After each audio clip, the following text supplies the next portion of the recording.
Hello, greetings. Welcome, my fellow thermodynamicists. So let's take a look at problem 6, which is the last problem from the chapter. So we'll discuss the problem in general. I won't actually perform the calculations because it's actually rather complicated, and so it's something you'll need to do on your own.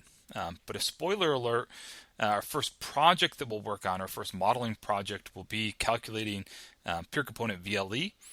So we'll compute full phase diagrams using Ping-Robinson, SRK, and van der Waals equation of state. And so when we get to that, I'll provide you with MATLAB code, which is essentially solving this problem for every single state point on that phase diagram. Okay, so hopefully working through this will give you some idea in terms of how that MATLAB code works when you get it for when you solve those problems.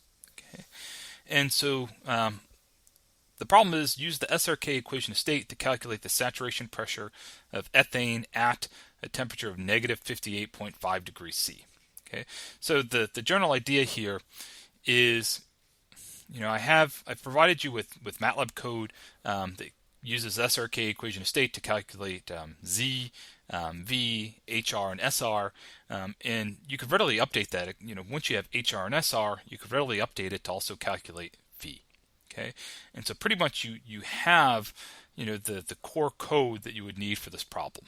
Okay, and the general idea when you're using these cubic equations of state is you can kind of for lack of better argument, let's think of them as a black box, right? So if I have this black box, which is the SRK equation of state, okay, the idea is my input are going to be my parameters, okay, which are TC, PC, and omega, along with my temperature and pressure of interest.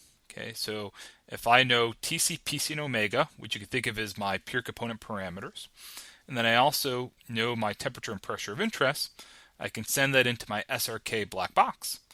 And then what will come out is I can calculate Z, right, and then hence V. I could also calculate all my residual properties. So I can get HR and SR in the code right now, but since I can get HR and SR, I could get GR and then ultimately log phi. Okay, so SRK, I've got this black box.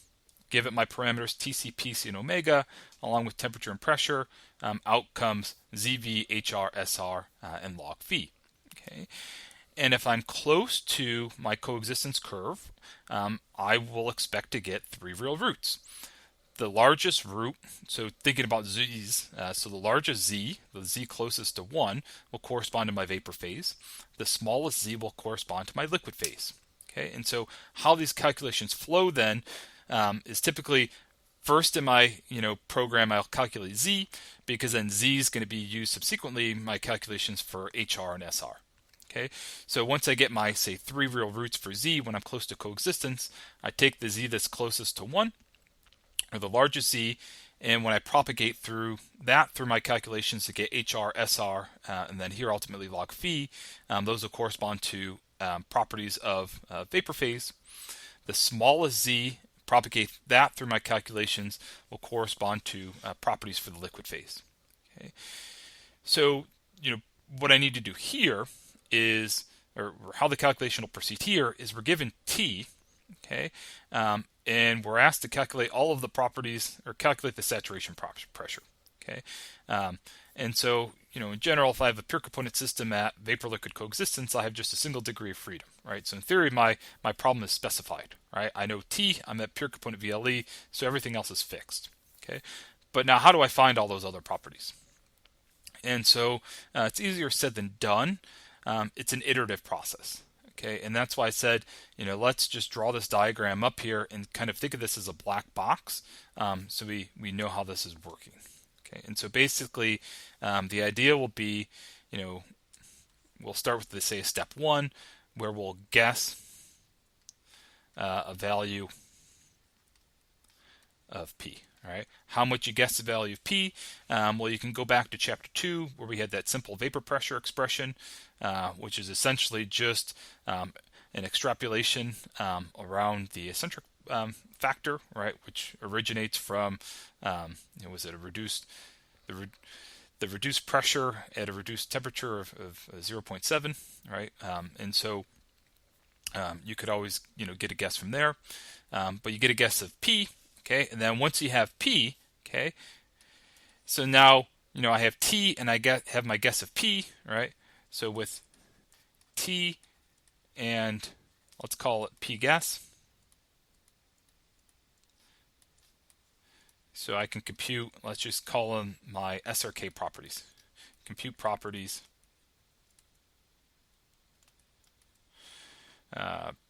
Properties using my equation of state. Okay.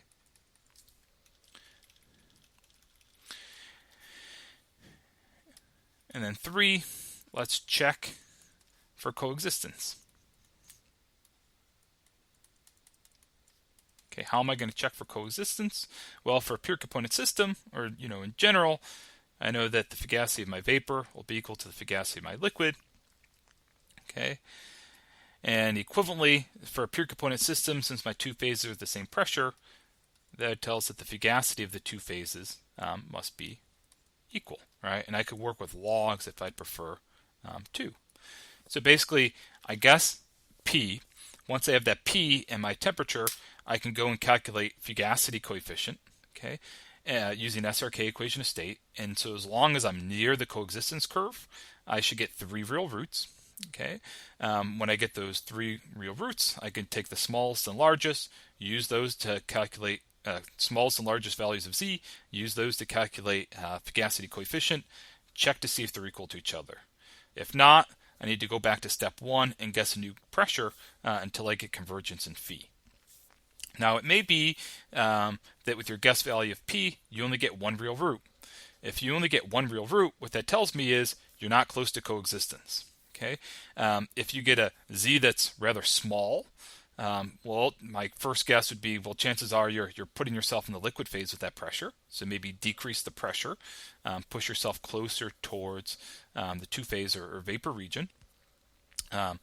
If you only get 1 real root and you get a Z that's, say, close to 1, right, or rather large, my guess is that you're putting yourself in the superheated vapor region. Increase the pressure to try and drive yourself closer to the liquid region or two-phase region. Okay. If you get 3 real roots,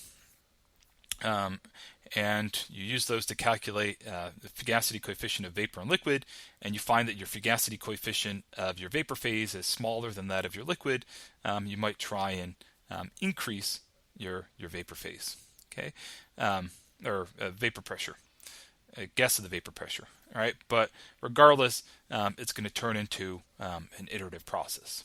Okay, if you're solving this in MATLAB, so as we do when we map out our phase diagrams, essentially the strategy I have is, start with a good estimate of your pressure, and so once you have an estimate of your pressure, so that you put yourself in that region where you'll get 3 real roots, then you can go and employ F0 to solve for the phi or the P for which your phis are equal. Okay, but it's an iterative process. It's only one data point, so it shouldn't take too long. It should converge pretty quickly for you once you get going. Okay, so hopefully that helps for you.